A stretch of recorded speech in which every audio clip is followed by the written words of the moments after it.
नमस्कार साथियों, ultra smart academy Udaipur में आप सभी का हार्दिक स्वागत अभिनंदन। हमने जो पिछले दो टॉपिक पढ़े, कंट्रोल एंड कोऑर्डिनेशन जिसे नियंत्रण और समन्वय कहते हैं, और जो दूसरा टॉपिक था वो था डाइजेस्टिव सिस्टम, पाचन तंत्र जिसे कहते हैं। इन दोनों की जो कहानी है वो बहुत ही इंटरेस्टिंग थी, वो हमने पूरी कर ली है। और आपका जो बचता है वो है एक पाचन तंत्र से संबंधित जो प्रश्न उत्तरी है, उसको हम संडे को ऑर्गेनाइज करेंगे स्टूडेंट। तो वो जो प्रश्न उत्तरी है वो संडे को मिलेगी, ये आप विशेष रूप से ध्यान रखिए। और संडे को क्लास लेना मत भूलना, क्योंकि वहां पर जितने भी जो प्रश्न है ना, वो वहां पर उस टॉपिक से संबंधित वहां पर करवाए जाएंगे। और आज जो हम स्टार्ट करने वाले हैं वो बहुत ही इंपॉर्टेंट टॉपिक है स्टूडेंट। हमेशा यहाँ से 2 से 3 प्रश्न हर एग्जाम में देखने को मिलते हैं, तो ये आपको जानना बहुत जरूरी है कि ब्लड क्या होता है। जो शरीर के अंदर जो वेन्स होती है, उस वेन्स के अंदर जो ब्लड होता है ना, तो उसके बारे में हम अध्ययन करने वाले हैं स्टूडेंट कि ब्लड होता क्या है हकीकत में। तो आपने देखा होगा कि ये जो ब्लड है ना, जिसको हम सामान्य भाषा के अंदर खून कहते हैं, रक्त कहते हैं, तो ये जो ब्लड है इसमें पानी का कंटेंट भी रहता है, उसको बोलते हैं हम प्लाज्मा साइंस की भाषा में। और जो हम कहें कि एक दूसरी जो चीज होती है वो होती है कणिकाएं। क्या होता है स्टूडेंट? कणिकाएं। जैसे बात करें WBC, RBC एंड प्लेटलेट्स, जिसे हम बिंबाणु भी कहते हैं। तो इसके बारे में स्टूडेंट हम अध्ययन करने वाले हैं। ये भाग होता है ठोस और ये भाग होता है तरल, मतलब लिक्विड। और इसीलिए ये जो ब्लड है, अगर ये प्रश्न पूछा जाता है स्टूडेंट कि ये जो ब्लड है वो किसका बना हुआ होता है ना, तो आपको क्या बताना है, ये कैसा है? अर्ध ठोस, तरल, संयोजी, उत्तक।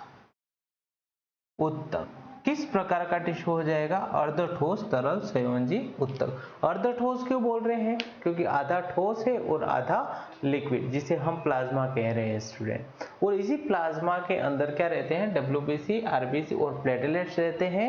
और ये क्या करते हैं? ये फ्लोट करते रहते हैं, मतलब फ्लो मतलब बहते रहते हैं उस ब्लड के अंदर। तो स्टूडेंट ये एक सॉलिड पार्ट है और ये एक लिक्विड पार्ट है, इसीलिए इसको क्या बोल दिया है, कैसा प्रकार का टिश्यू है? अर्ध ठोस, तरल, संयोजी, उत्तक है। तो सबसे पहला जो बिंदु है वो आप यही लिखेंगे इस ब्लड के बारे में स्टूडेंट, कि ब्लड कैसा उत्तक है। मोस्ट इंपोर्टेंट, तो ब्लड हो जाएगा अर्ध तरल संयोजी उत्तक, है ना। तो रक्त कैसा होता है स्टूडेंट? अर्ध तरल संयोजी उत्तक। और जो दूसरी जो सबसे इंपॉर्टेंट चीज पूछी जाती है स्टूडेंट, इसका पीएच, ब्लड का पीएच कितना होता है? क्या पूछी जाती है दूसरी चीज? पीएच। तो जो ब्लड का जो पीएच होता है वो होता है 7.4, और इसी को एक इस फॉर्म में भी मिल सकता है और एक ऐसा भी लिखा हुआ मिल सकता है, हल्का क्षारीय। अब क्यों कहा है स्टूडेंट हल्का क्षारीय? ये इसलिए कहा है क्योंकि हमारी जो पीएच टेबल होती है वो होती है 0 से लगाकर 14 तक, और जो 7 होता है वो उदासीन पॉइंट होता है, उदासीन बिंदु होता है। अगर किसी की वैल्यू 7 से अगर कम है तो उसको हम मानते हैं एसिडिक, जिसे हम अम्लीय भी कहते हैं, और अगर वैल्यू 7 से ज्यादा है तो क्या कह देते हैं, उसको बोलते हैं बेस, जिसको हम क्या बोलते हैं, क्षारक। इसीलिए इसको क्या बोला है, 7 से ज्यादा है, कितना ज्यादा है, पॉइंट में ज्यादा है, इतना भी ज्यादा नहीं है, इसलिए इसको क्या बोल दिया, हल्का क्षारीय। ये स्टूडेंट आप ध्यान रखें, सबसे महत्वपूर्ण है, मोस्ट इंपोर्टेंट कर देना, एग्जाम में बहुत बार पूछा जा चुका है। किस प्रकार का टिश्यू है, तो अर्ध ठोस तरल संयोजी उत्तक है। पीएच पूछे तो पीएच कितना है, 7.4 है। ये आप विशेष रूप से ध्यान रखें। और जो तीसरी चीज पूछी जाती है स्टूडेंट, तीसरी जो चीज पूछी जाती है वो कहा जाता है कि जो ब्लड है, ब्लड, रक्त एक बफर विलयन है। अब स्टूडेंट हम समझेंगे ये बफर क्या होता है। बफर विलयन मतलब बफर सॉल्यूशन। और ये जो बफर है ये होता क्या है, अगर इसका मीनिंग आपको समझ में आ गया तो निश्चित मानिए यहाँ पर जो बफर विलयन लिखा हुआ है तो वो भी आप समझ जाएंगे। जैसे हम बात करें कि ये जो बफर विलयन है, इसका मतलब ये है कि हम जैसे कि हम भोजन के अंदर है ना, जैसे हमारा जो भोजन है वो हम किसी भी मोड़े या तो फिर क्षारीय या फिर एसिड, जैसे कि हम बात करें नींबू का पानी पी लिया तो वो कैसा है, एसिडिक है ना। तो एसिडिक चीजें कभी हम खा लेते हैं तो ब्लड में भी जो एसिडिक जो वैल्यू होती है तो वो इंक्रीज हो जानी चाहिए अगर वो खा रहे हैं तो, लेकिन ऐसा नहीं होता है ना। मतलब बफर विलयन इसलिए कहा गया है क्योंकि स्टूडेंट ये जो ब्लड है ना, ये क्या करता है, ये उस एसिड का क्या करता है, अपोज करता है। मतलब जैसा कि जैसी परिस्थिति में था उसको बैलेंस बनाकर रखता है, उस एसिड को बैलेंस बनाकर रखता है, इसीलिए इसको क्या कहा गया है, बफर विलयन कहा गया है। तो बफर के लिए हम कह सकते हैं कि वह विलयन जो पीएच के मान में परिवर्तन का विरोध करे उसे बफर विलयन कहते हैं। तो बफर के लिए हम क्या लिखेंगे, बफर के लिए क्या लिखेंगे स्टूडेंट, हम लिखेंगे कि वह विलयन या फिर वह सॉल्यूशन जो वह विलयन जो वह सॉल्यूशन जो पीएच के मान में परिवर्तन का विरोध करे उसे बफर विलयन कहते हैं। स्टूडेंट अगर पूछा जाए कि बफर विलयन तो है, लेकिन ये जो ब्लड है, ये जो टिश्यू है, ये जो ब्लड जो रक्त है वो किस प्रकार का बफर विलयन है, तो आपको कान लगा के सुनना है ना, बोर्ड पे बहुत अच्छे तरीके से देख कर पढ़ना है। वो होता है कार्बोनिल बफर विलयन। मोस्ट इंपोर्टेंट स्टूडेंट, कैसा विलयन होता है, कार्बोनिल बफर विलयन। अब हम बात करें कि कार्बोनिल बफर विलयन अगर ऑप्शन में नहीं मिले और ये केमिस्ट्री की फॉर्म में मिले है ना, तो कार्बोनिल बफर विलयन का सूत्र क्या होता है, ये आप कमेंट बॉक्स में टाइप करके बताएं कि कार्बोनिल बफर विलयन का जो सूत्र होता है वो क्या होता है। तो कार्बोनिल बफर विलयन का सूत्र बताएं। और ये जो प्रश्न आया था वो आया था सेट के अंदर। स्टूडेंट जो कॉमन एलिजिबिलिटी जो टेस्ट है जिसको हम सेट के नाम से जानते हैं, उसमें ये प्रश्न पूछा गया था। ये आप विशेष रूप से ध्यान रखें स्टूडेंट। और हर एक चीज बहुत अच्छे तरीके से आपको पढ़नी है। और एक और चीज पूछी जाती है कि ये जो ब्लड है इसकी उत्पत्ति कहां से होती है। तो ये जो ब्लड है उसकी उत्पत्ति होती है मेसोडर्म से। रक्त या फिर ब्लड की उत्पत्ति कहां से होती है, तो उत्पत्ति होती है स्टूडेंट मेसोडर्म से। एक होता है एक्टोडर्म, एक होता है एंडोडर्म और एक होता है मेसोडर्म। तो जो मेसोडर्म जो होता है उससे किसका फॉर्मेशन होता है, मेसोडर्म से होता है इस ब्लड का फॉर्मेशन स्टूडेंट, ये आप विशेष रूप से ध्यान रखें। और आगे अगर हम देखें स्टूडेंट, तो ये जो रुधिर है, ये जो ब्लड है, इस ब्लड के अध्ययन को क्या कहा जाता है, तो जो ब्लड है उसके अध्ययन को बोलते हैं हिमेटोलॉजी। रक्त के अध्ययन को क्या बोलते हैं, हिमेटोलॉजी। मोस्ट इंपॉर्टेंट है स्टूडेंट हिमेटोलॉजी, है ना, हिमेटोलॉजी इंपॉर्टेंट, बहुत बार प्रश्न पूछा जा चुका है ये आप विशेष रूप से ध्यान रखेंगे स्टूडेंट। और हम बात करें कि ये जो रुधिर है एक विशेष प्रकार की जो संयोजी जो उत्तक होते हैं उनसे मिलकर बना हुआ होता है। उन संयोजी उत्तक का नाम है इलास्टिन और कोलेजन। तो आपको पूछा जाए कि ये जो रक्त है वो किस प्रकार की टिश्यू से मिलकर बना हुआ है, तो ये बना हुआ होता है कोलेजन और इलास्टिन नामक जो टिश्यू होते हैं, है ना, तो उनसे बना हुआ होता है। अगर ये पूछा जाए तो ये बिल्कुल सरासर गलत है स्टूडेंट। ये आप विशेष रूप से ध्यान रखना कि जो ब्लड है वो क्या होता है, उसमें कैसे रेशे नहीं पाए जाते, कोलेजन और इलास्टिन जो रेशे होते हैं वो नहीं पाए जाते। ये मोस्ट इंपॉर्टेंट आपके लिए हो जाएगा। और अगर मैं बात करूं कि ये जो रुधिर है उसकी मात्रा पूछी जाए तो मेल के अंदर कितनी हो जाएगी और फीमेल में कितनी हो जाएगी। तो मेल की बात करें स्टूडेंट, तो मेल मतलब पुरुष, और पुरुष में अगर बात करें तो 5 से लगाकर 6 लीटर क्या पाया जाता है, ब्लड पाया जाता है।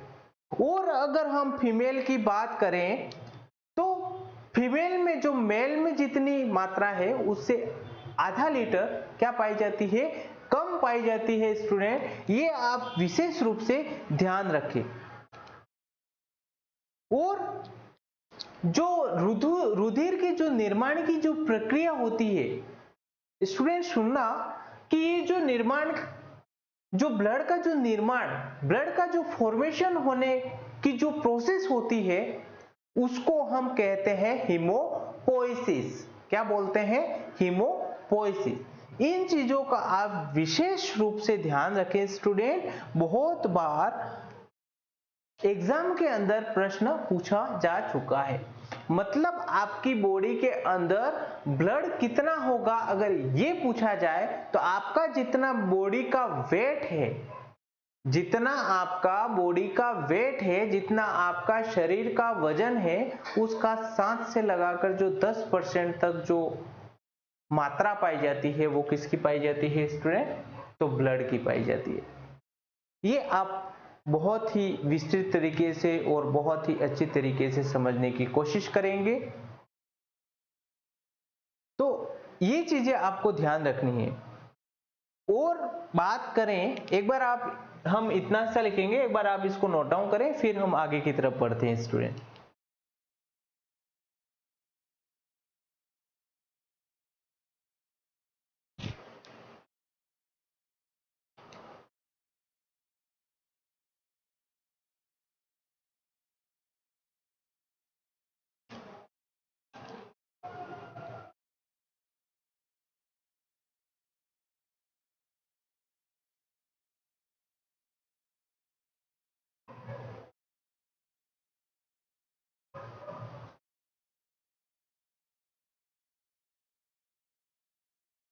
स्टूडेंट आपने नोट डाउन कर लिया होगा, हम आगे की तरफ बढ़ते हैं। अब एक एक चीज लिख लेते हैं जो हमने जानी है अभी, है ना। तो एक एक चीज हम समझते हुए चलेंगे इस ब्लड के अंदर, जो कि एग्जाम के पॉइंट ऑफ व्यू से बहुत ही इंपॉर्टेंट है ना। जो पॉइंट था, है ना, वो मैंने कहा था कि रुधिर एक विशिष्ट प्रकार का संयोजी ऊतक है। रुधिर एक विशेष प्रकार का संयोजी ऊतक है जिसमें कोलेजन व इलास्टिन नामक रेशे नहीं पाए जाते हैं। ये आप विशेष रूप से ध्यान रखें स्टूडेंट। और रुधिर की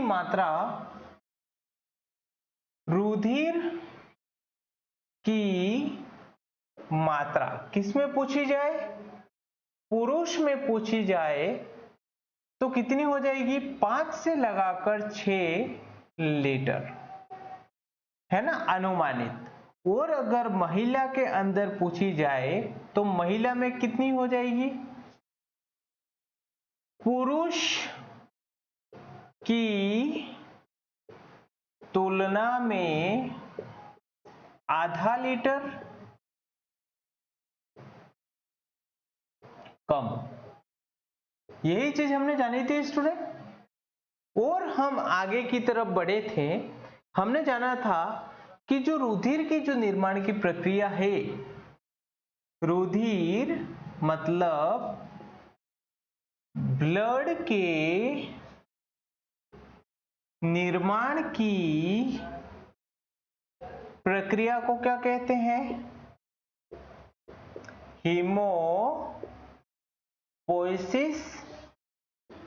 कहते हैं स्टूडेंट।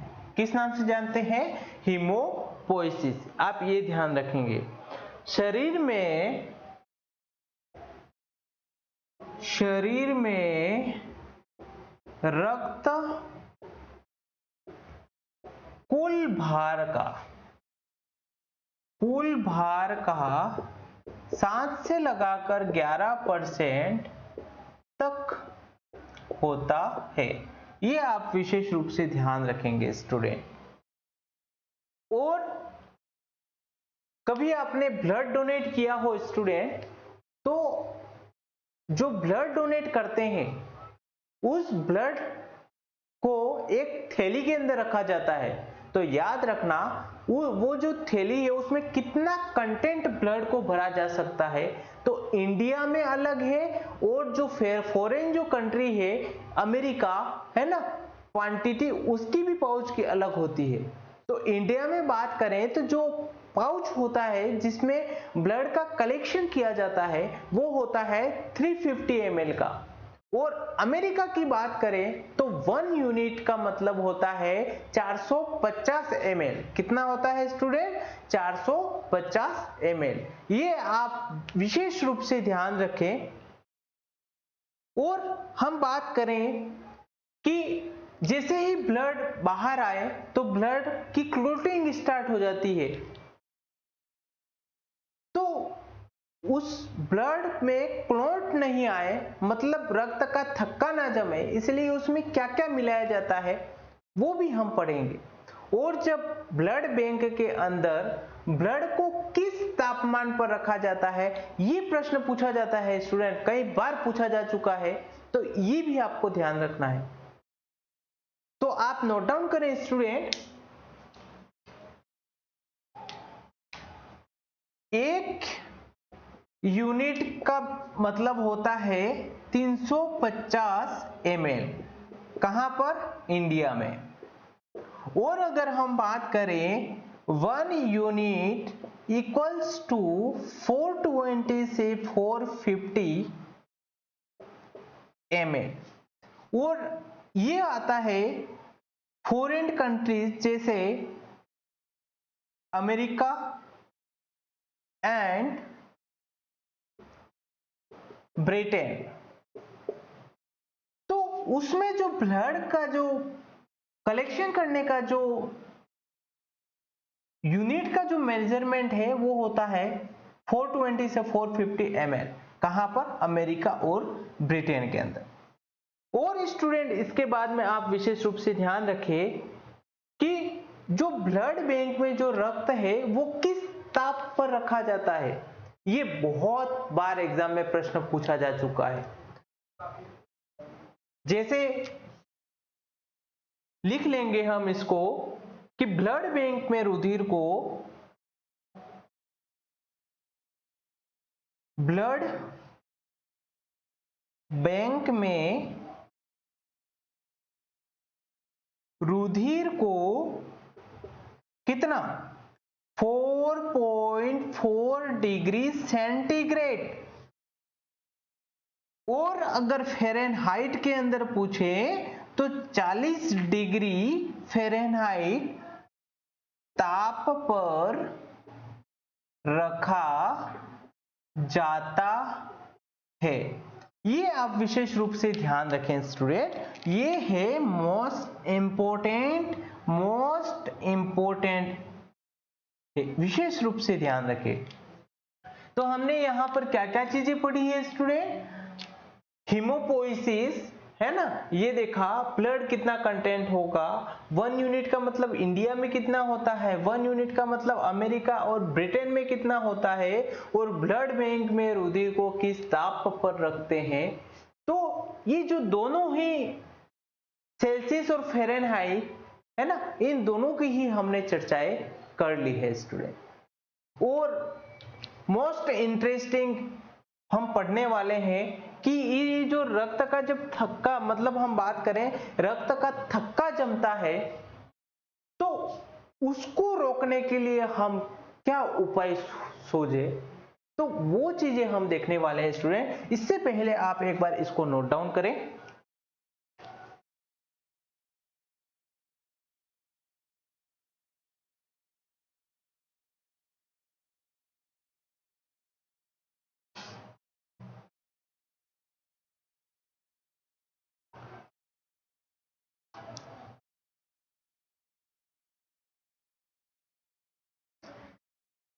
स्टूडेंट आगे की तरफ बढ़ते हैं, आपने नोट डाउन कर लिया हो तो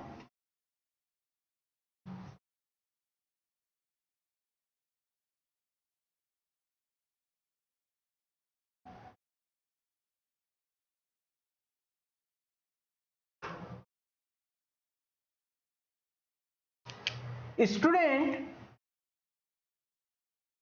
ब्लड बैंक में रुधिर को जमने से रोकने के लिए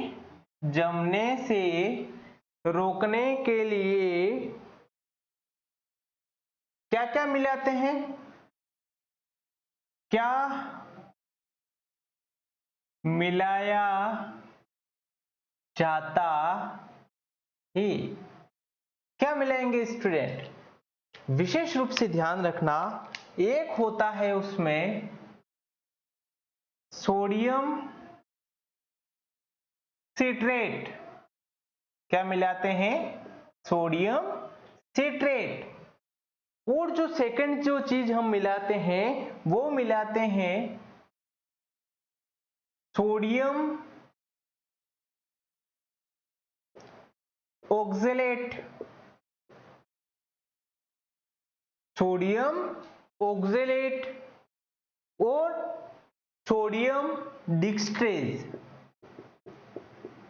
sodium dextrose student most important है ये। और एक और चीज मिलाते हैं उसका नाम है EDTA। जिसे हम बोलते हैं इथाइलिन डाइअमीन टेट्रा एसीटेट, ये भी नाम आपको ध्यान रखना है। तो ब्लड बैंक में ब्लड को जमने से बचाने के लिए क्या मिलाया जाता है? आपको ऑप्शन में ये चारों में से कुछ भी मिले या फिर चारों मिल जाए तो आपको सही उत्तर क्या करना है? Sodium citrate, sodium oxalate, sodium डिस्टेट और EDTA। ये विशेष रूप से आप ध्यान रखें स्टूडेंट। अब हम आगे की ओर बढ़ें तो आप एक बार इसको नोट डाउन करें स्टूडेंट, है ना। तो हमको रुधिर पढ़ने में कितना इंटरेस्ट आ रहा है स्टूडेंट, ये रुधिर कितना खतरनाक चीज है हम देखेंगे। तो एक बार आप इसको नोट डाउन करें।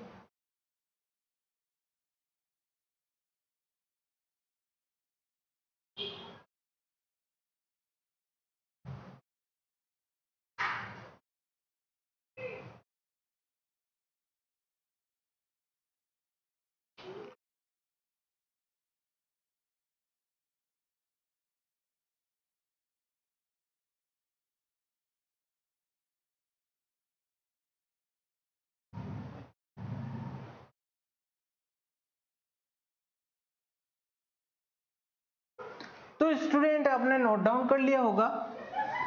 आगे की तरफ बढ़ते हैं हम। अब जैसे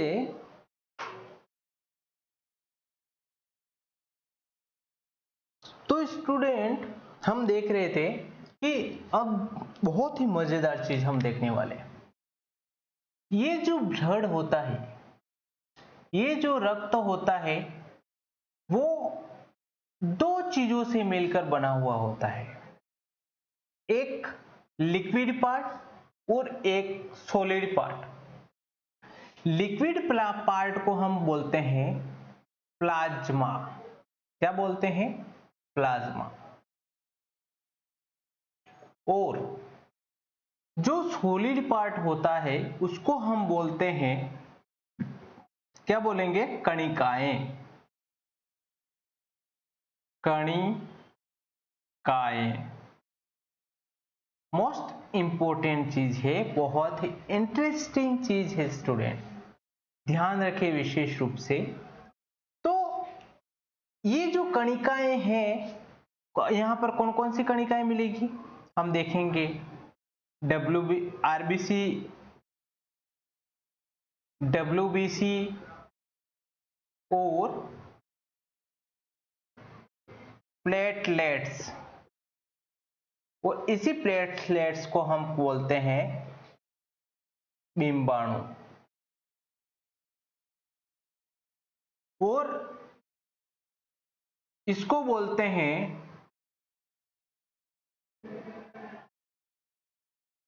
इरिथ्रोसाइट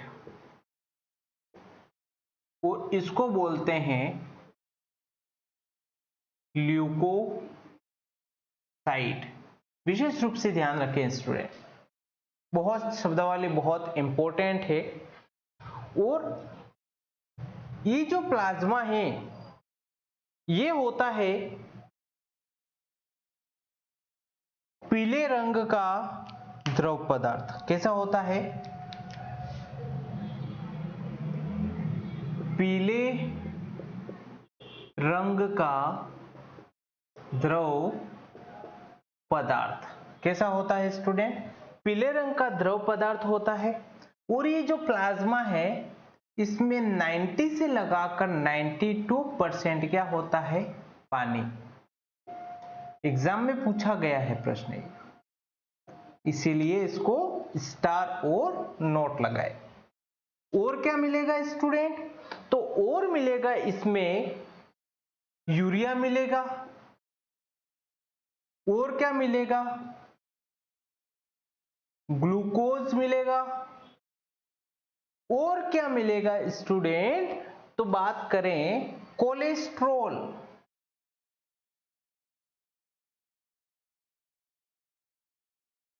और इसमें मिलता है 6 से लगाकर 8% प्रोटीन।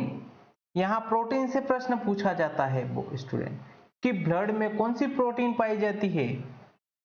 तो आप तीनों प्रोटीनों के नाम याद रखेंगे। एक होता है एल्बुमिन, दूसरा होता है ग्लोबुमिन और तीसरा होता है फाइब्रिनोजन। एक होता है एल्बुमिन, एक होता है ग्लोबुलिन और एक होता है फाइब्रिनोजन। क्या होता है स्टूडेंट? फाइब्रिनोजन। तो ये जो ब्लड है, हमने देखा स्टूडेंट कि ये जो ब्लड है ये दो पार्ट से मिलकर बना हुआ है। कितने पार्ट से? दो पार्ट से मिलकर बना हुआ है। एक तो होता है प्लाज्मा और जो दूसरा है वो है कणिकाएं, जिसको हम कॉर्पस्कल्स के नाम से जानते हैं स्टूडेंट। तो ये जो प्लाज्मा है ये है एक पीला गाढ़ा द्रव पदार्थ होता है स्टूडेंट, और इसमें 90 से लगाकर 92% तक वाटर पाया जाता है। तो मोस्ट इंपॉर्टेंट है। और क्या मिलेगा इसमें? और मिलेगा कोलेस्ट्रॉल मिलेगा, यूरिया मिलेगा, ग्लूकोज मिलेगा, प्रोटीन मिलेगा। और मोस्ट इंपोर्टेंट प्रश्न तो ये है कि कौन सी प्रोटीन मिलती है यहां से। तो प्रोटीन कौन सी मिलती है स्टूडेंट? एल्बुमिन मिलती है, ग्लोबुमिन मिलती है और फाइब्रिनोजन जो सबसे इंपॉर्टेंट है वो है फाइब्रिनोजन। यहां से प्रश्न पूछा जाता है कि रक्त का थक्का बनाने वाली प्रोटीन का नाम क्या है? रक्त का थक्का बनाने वाली प्रोटीन का नाम है फाइब्रिनोजन। और इसका जो फॉर्मेशन होता है वो होता है लीवर से होता है स्टूडेंट। फाइब्रिनोजन का फॉर्मेशन कहां से होगा? लीवर से होता है। दोनों चीजें आप ध्यान रखेंगे। रक्त का थक्का बनाने में कौन है, कौन सी प्रोटीन? फाइब्रिनोजन, है ना। इसका निर्माण कहां हो रहा है? लीवर में हो रहा है ना। तो आप ध्यान रखेंगे। और एक और चीज आप ध्यान रखेंगे स्टूडेंट, क्या ध्यान रखेंगे कि ये जो प्लाज्मा वाला भाग है वो ब्लड का लगभग कितना परसेंट होता है? 55% होता है। और हम बात करें इस कणिकाओं की या फिर इस कॉर्पस्कल्स की बात करें तो ये ब्लड का कितना परसेंट भाग होता है? 45% होता है। और कणिकाएं कौन सी होती है? रेड ब्लड सेल होती है। और रेड को हम बोलते हैं इरिथ्रो और सेल को बोलते हैं साइट, और व्हाइट को बोलते हैं ल्यूको और साइट को बोलते हैं कोशिका को बोलते हैं साइट, है ना। तो दो तरह की यहाँ पर कोशिका आरबीसी डब्ल्यूबीसी, है ना। और एक और होती है वो होती है प्लेटलेट्स, और इसी प्लेटलेट्स को कहते हैं बिंबाणु। स्टूडेंट ये मोस्ट इंपॉर्टेंट है। तो ये हमारा ओवरव्यू हो गया ब्लड का, है ना। तो ब्लड कितना इंटरेस्टिंग है अपने आप में ही, है ना। तो आपको ध्यान रखना है ब्लड, ये हम मेरे साथ में एक बार रिपीट करेंगे कि ये जो ब्लड था वो दो पार्ट में बटा हुआ है। एक है प्लाज्मा और एक है कणिकाएं। तो हमने प्लाज्मा की बात करी, तो प्लाज्मा पूरे ब्लड का 55% तक कंटेंट होता है ना। ये आपको ध्यान रखना है। प्लाज्मा पीला गाढ़ा द्रव पदार्थ होता है, ये ध्यान रखना है।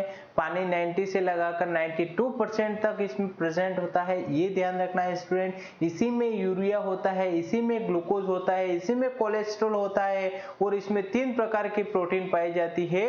और जो तीनों प्रोटीन है वो आपको नाम ध्यान रखने हैं स्टूडेंट। मोस्ट इंपोर्टेंट है एल्बुमिन, ग्लोबुलिन और फाइब्रिनोजन। और फाइब्रिनोजन में मैंने बताया था कि रक्त का थक्का बनाने में जो प्रोटीन बहुत ही उपयोगी है वो है फाइब्रिनोजन स्टूडेंट। और जो फाइब्रिनोजन है उसका जो फॉर्मेशन हो रहा था, जो इसका निर्माण हो रहा था वो हो रहा था लीवर के अंदर। तो मोस्ट इंपॉर्टेंट है। और दूसरी चीज हमने बात करी थी कणिकाओं की, तो 3 कणिकाएं पाई जाती है। एक आरबीसी पाई जाती है, एक डब्ल्यूबीसी पाई जाती है और एक प्लेटलेट्स पाई जाती है। और प्लेटलेट्स का ही दूसरा नाम है बिंबाणु कहते हैं। रेड ब्लड सेल जो इसको हम आरबीसी कहते हैं इसी को बोलते हैं इरिथ्रोसाइट, और एक होता है डब्ल्यूबीसी, इसको बोलते हैं ल्यूकोसाइट। और ये जो डब्ल्यूबीसी है इसी को बोलते हैं व्हाइट ब्लड सेल। तो आप ये ध्यान रखेंगे और आप इसको एक बार नोट डाउन करें, फिर हम आगे की तरफ बढ़ते हैं स्टूडेंट।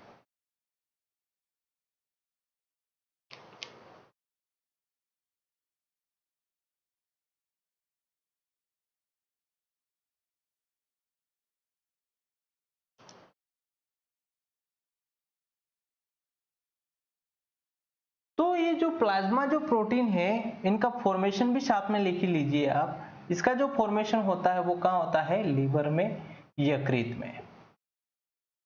ये आप ध्यान रखेंगे।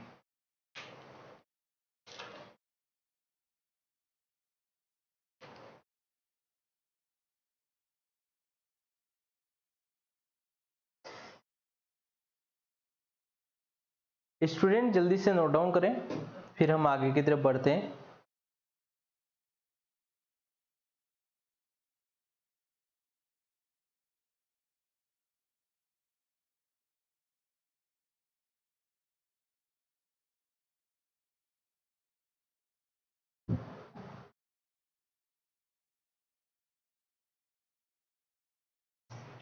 स्टूडेंट नोट डाउन कर लिया होगा आपने।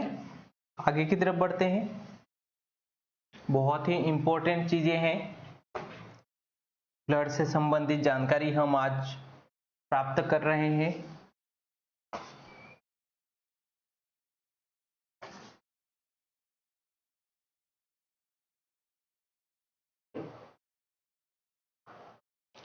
सबसे पहली हेडिंग डालेंगे, प्रोटीन जो प्लाज्मा प्रोटीन है वो है एल्बुमिन। कौन सी? एल्बुमिन। और इसमें हम एक एक चीज स्टूडेंट नोट डाउन करेंगे कि ब्लड में सर्वाधिक मात्रा में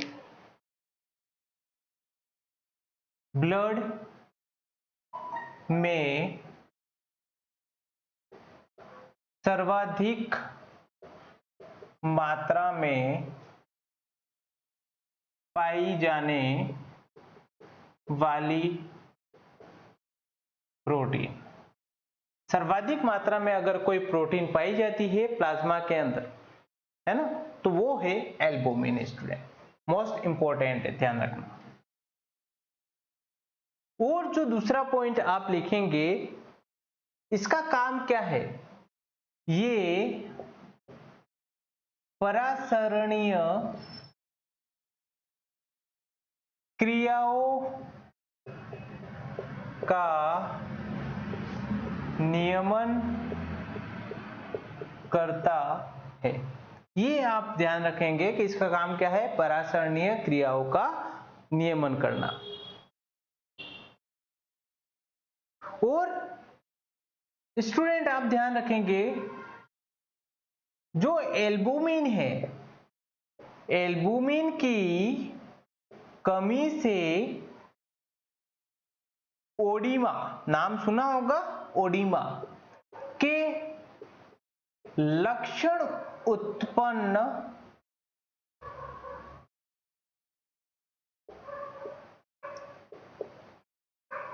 हो जाते हैं। अब हम जानेंगे स्टूडेंट ये ओडिमा क्या होता है। तो आपने कई बार देखा होगा कि जो टिश्यू होता है, जो उत्तक होता है, और जो सेल होती है, जो कोशिका होती है, उसमें क्या एकत्रित हो जाना? उसमें वाटर का, उसमें पानी का एकत्रित हो जाना क्या कहलाता है स्टूडेंट? ओडिमा। और किसकी कमी से होता है ये? एल्बुमिन की कमी से। तो आपका एक एक डाउट क्लियर होना चाहिए स्टूडेंट कि ये जो ओडिमा होता है वो क्या होता है, कि लिखेंगे कि कोशिका या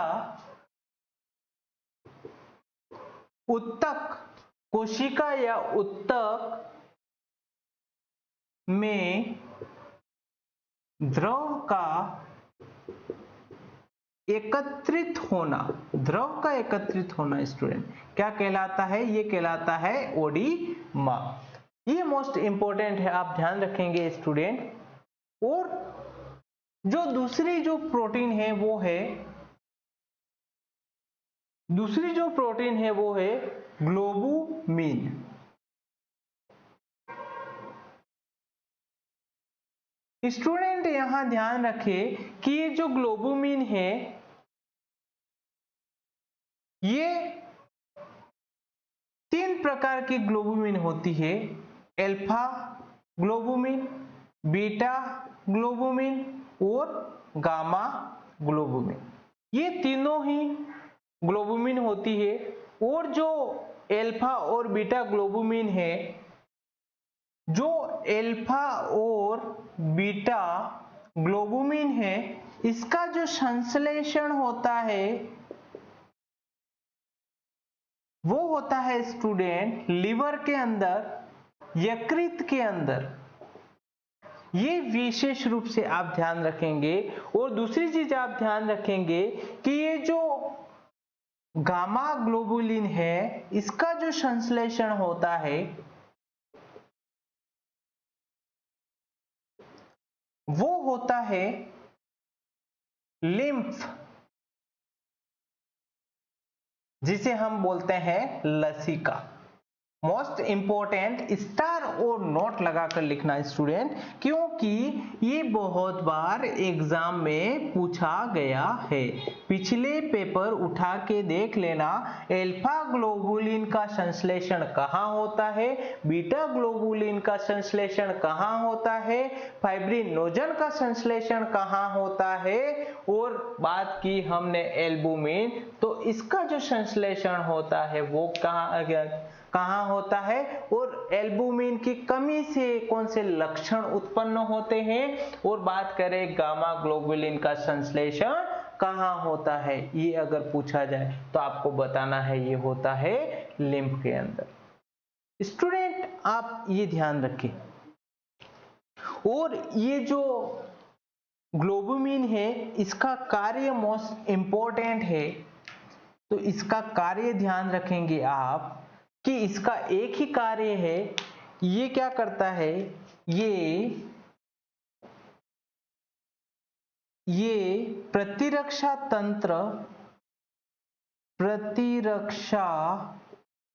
तंत्र का विकास करता है।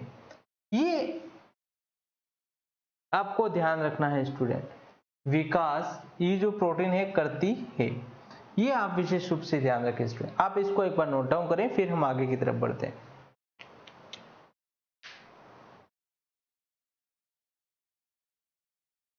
जल्दी से नोट डाउन करें स्टूडेंट। ये बहुत ही इंटरेस्टिंग चीज है स्टूडेंट, है ना, बहुत इंटरेस्टिंग चीज है और बहुत ही गजब की चीज है, हम पढ़ने वाले हैं जो। वो निश्चित मानिए ये जो एक एक चीज है बहुत अच्छे से अगर पढ़ लिया आपने तो पिछले पेपर उठाकर सोल्व कर देना। कि आपसे सोल्व नहीं हो तो कमेंट बॉक्स में मुझे बता देना।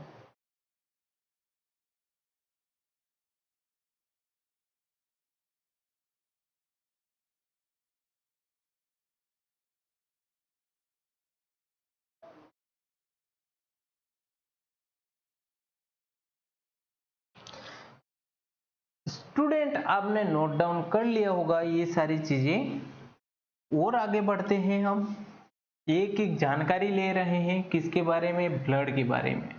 अब जो तीसरा है वो तीसरी प्रोटीन मोस्ट इंपॉर्टेंट है, महत्वपूर्ण है, फाइब्रिनोजन। फाइब्रिनोजन क्या होता है, तो ये जो फाइब्रिनोजन है ये सबसे बड़ी क्या होती है, सबसे बड़ी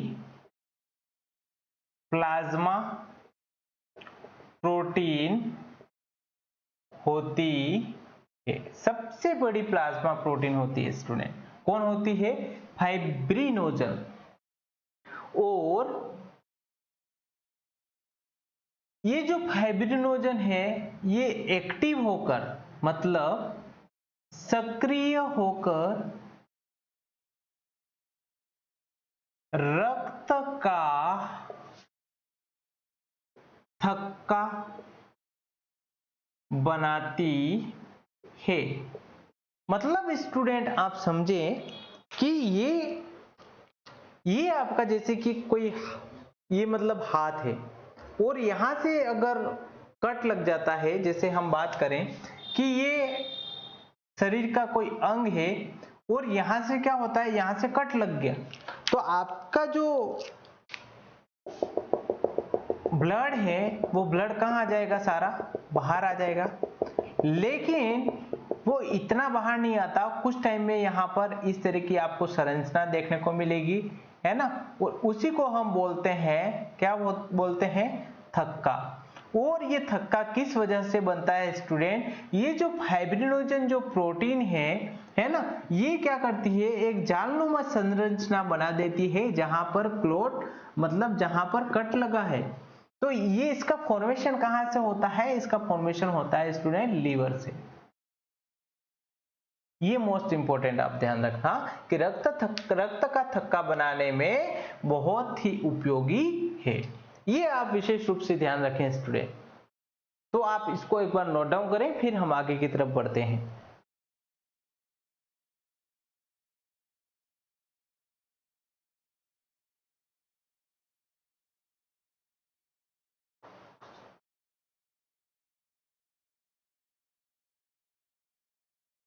स्टूडेंट अब प्लाज्मा के बाद में अब जो दूसरी चीज है उस पर आते हैं हम और हेडिंग डालेंगे।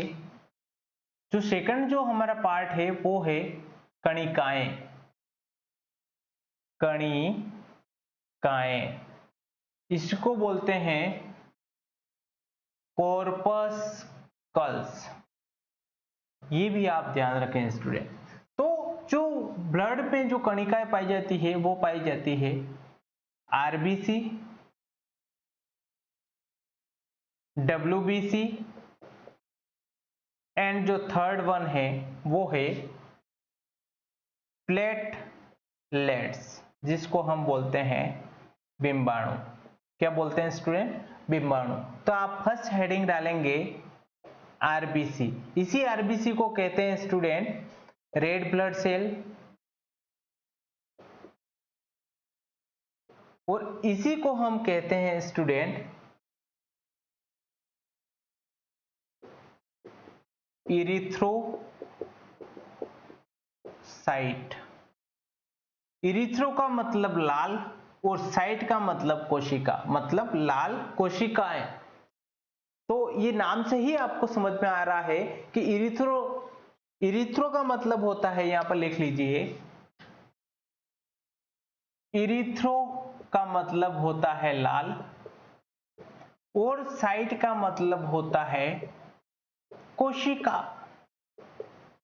मतलब ऐसी कोशिका जो लाल दिखाई दे उसको बोलते हैं रेड ब्लड सेल, और इरिथ्रोसाइट ये दिखने में कैसी होगी, लाल होगी स्टूडेंट, ये ध्यान रखें। और इसकी संख्या अगर कही जाए, सबसे पहला पॉइंट आप लिखेंगे संख्या, किसमें, मेल में और फीमेल में, है ना, पुरुष में और किसमें, महिला में, इसकी संख्या पूछी जाती है स्टूडेंट। तो आप ध्यान रखें 50 से 55, 50 से लगाकर 55 लाख गन। और महिला में बात करें तो 45 से 50 लाख गन। और मीटर हम बात करें, मिलियन पर गन में अगर बात करें तो 5.5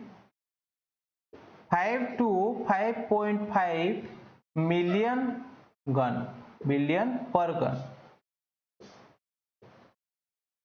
और हम बात करें 4.5 to 5 मिलियन पर गन। ये दोनों ही अगर संख्या आपको देखने को मिले तो मेल में इतनी होती है और फीमेल के अंदर इतनी होती है स्टूडेंट, ये आप ध्यान रखें।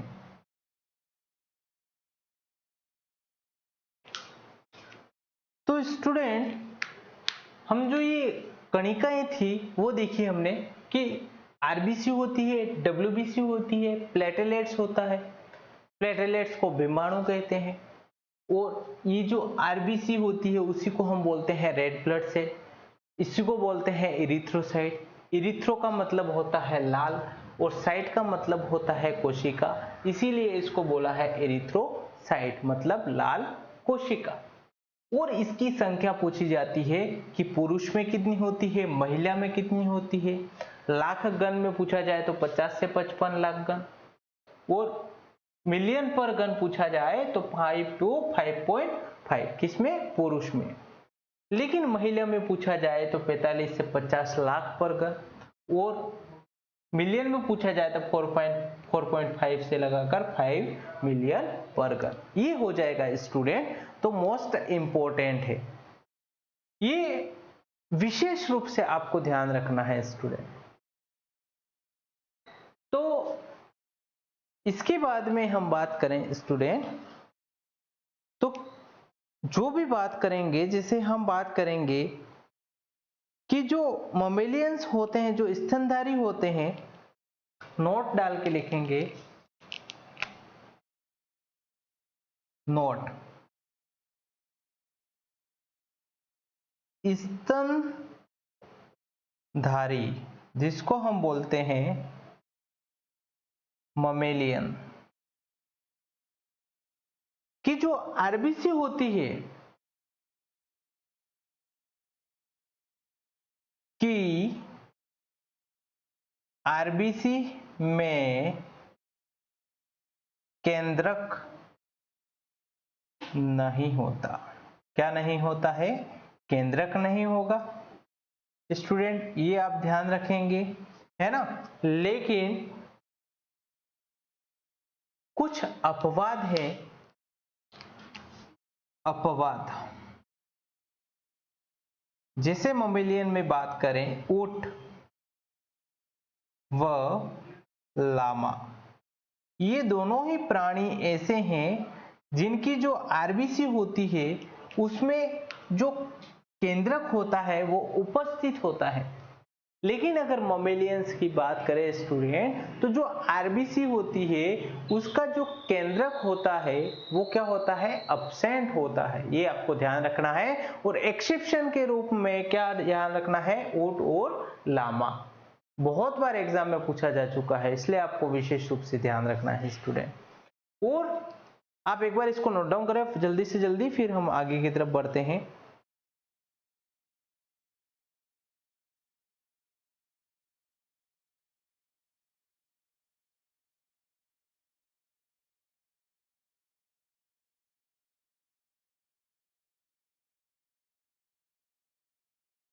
स्टूडेंट तो नोट डाउन कर लिया होगा, आगे की तरफ बढ़ते हैं हम।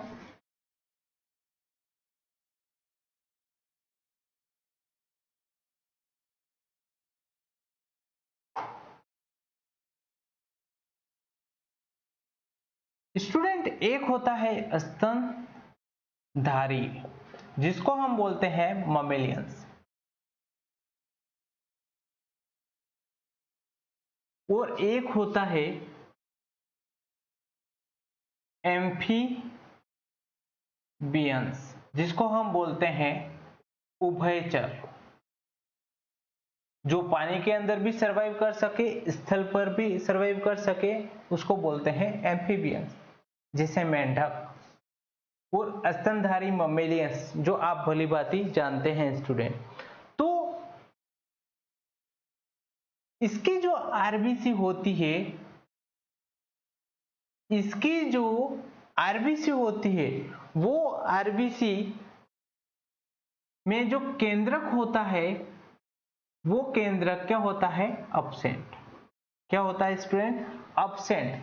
लेकिन एम्फीबियंस की बात करें तो इनकी जो आरबीसी होती है, आरबीसी जो होती है उसमें जो केंद्रक होता है वो क्या होता है, प्रेजेंट।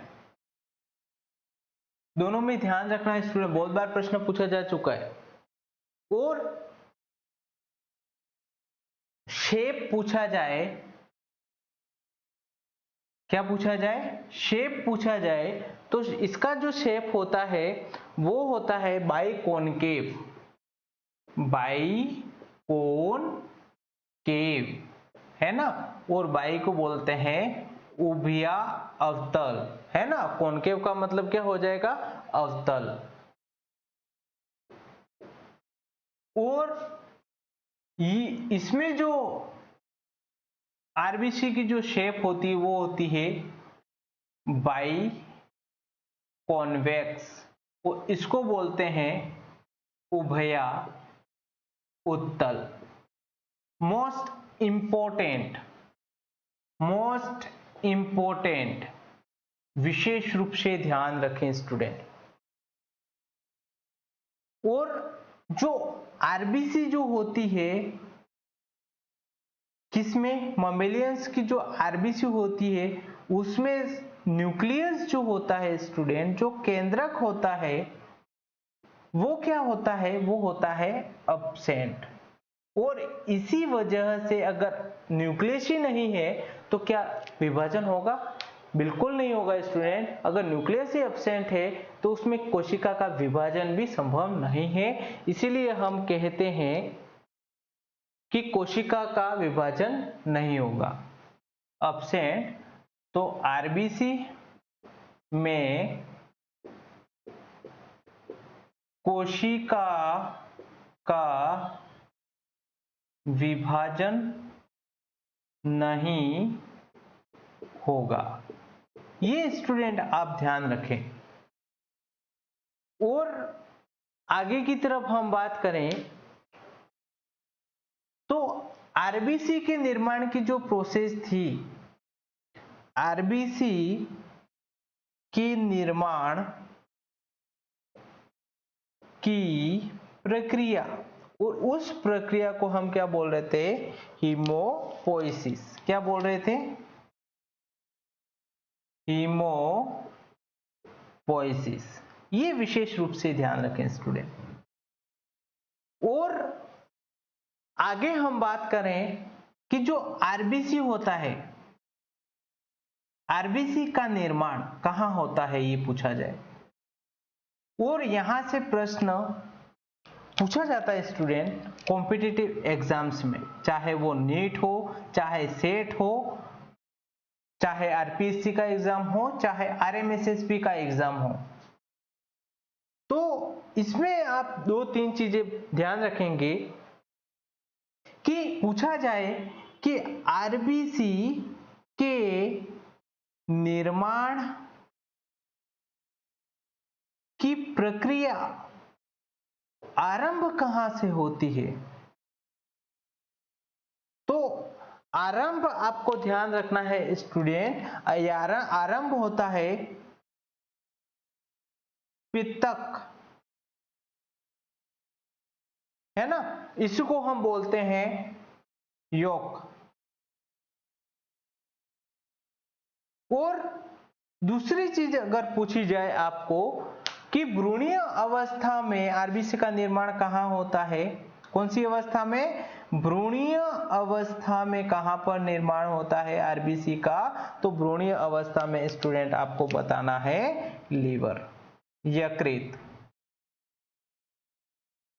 और तीसरी चीज आपको पूछी जाए स्टूडेंट तो वयस्क अवस्था, जब वयस्क अवस्था, तो जो आरबीसी का जो निर्माण होता है वो होता है अस्थि मज्जा, जिसे हम बोलते हैं स्पाइनल कॉर्ड। और अस्थि मज्जा के बाद में हम बात करें स्प्लीन, जिसको हम बोलते हैं प्लीहा। मोस्ट इंपॉर्टेंट है, बहुत बार एग्जाम में पूछा जा चुका है स्टूडेंट कि पूछा जाए आपको कि आरबीसी के जो निर्माण की जो प्रक्रिया है वो शुरू कहां से होती है, तो शुरू यॉक या फिर पित्तक से होती है स्टूडेंट। और बात करें कि भ्रूणीय अवस्था में आरबीसी का निर्माण कहाँ होता है, तो कहाँ से होता है आरबीसी का निर्माण, तो लीवर, यकृत आप ध्यान रखेंगे। और जब वयस्क अवस्था में आ जाते हैं तब आरबीसी का निर्माण कहाँ होता है, तो अस्थि मज्जा या फिर प्लीहा में होता है स्टूडेंट। ये आप विशेष रूप से ध्यान रखें और आप एक बार इसको नोट डाउन करें, फिर हम कुछ और चीजें समझने की कोशिश करते हैं स्टूडेंट।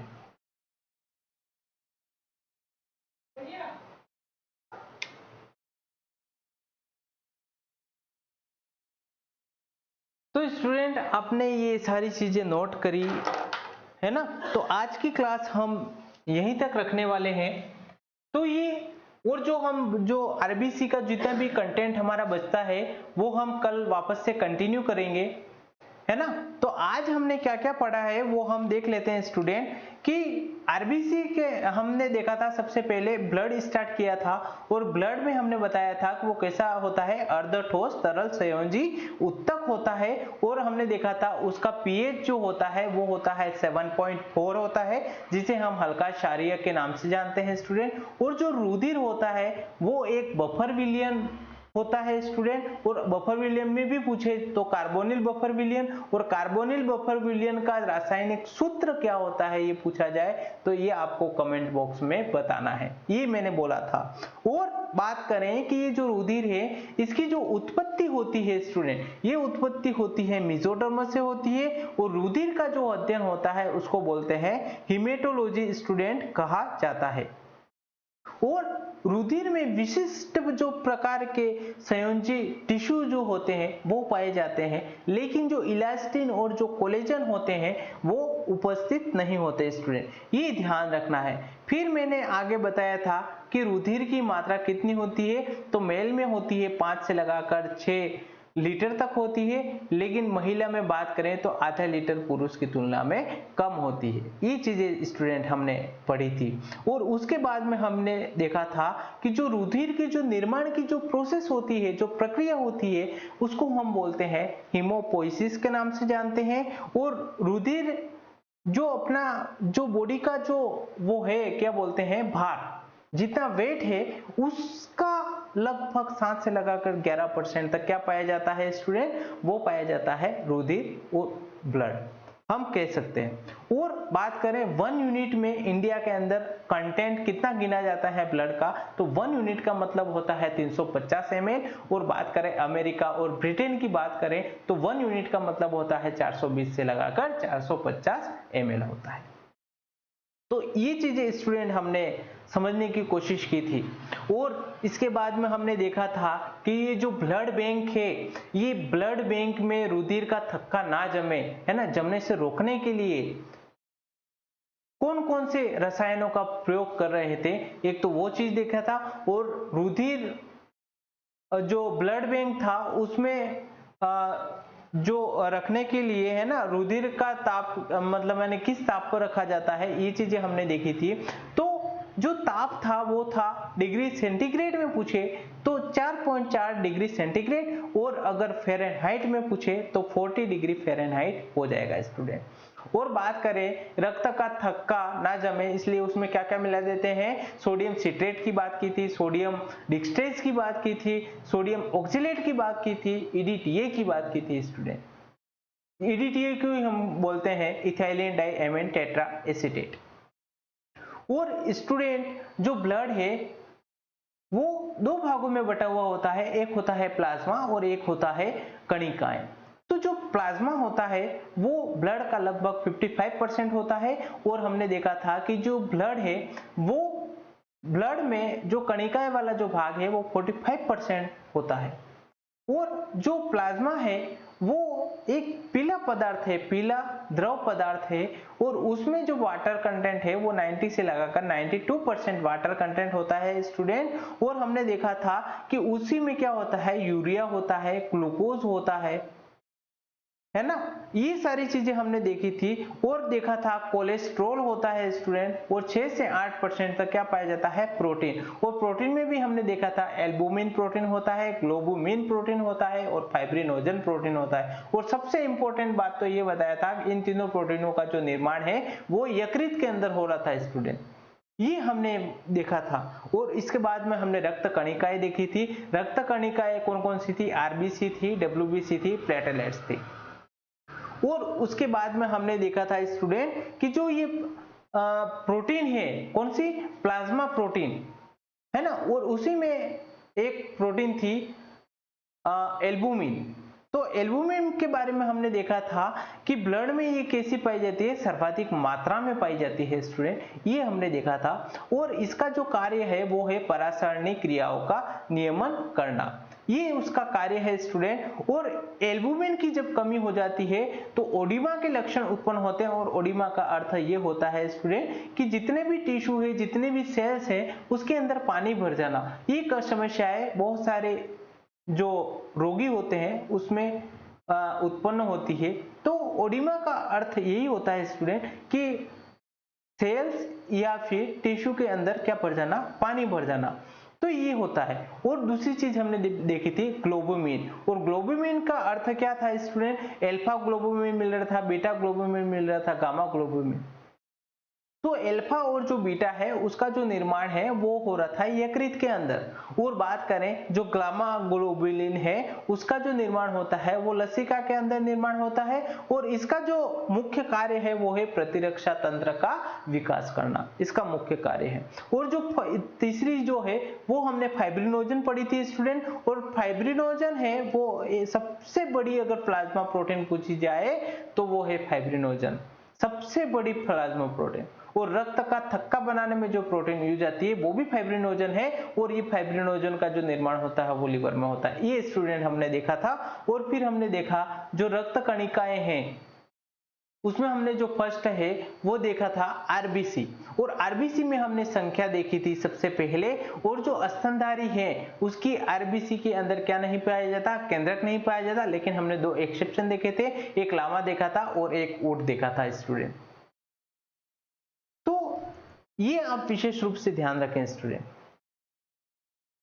तो स्टूडेंट ये जो आरबीसी है, तो आरबीसी आपको संख्या ध्यान रखनी है। और बात करी थी हमने स्तनधारी की, तो स्तनधारी का जो केंद्रक आरबीसी होते हैं उसमें केंद्रक अनुपस्थित होता है, उसी में एक्सेप्शन देखे थे ऊंट और लामा।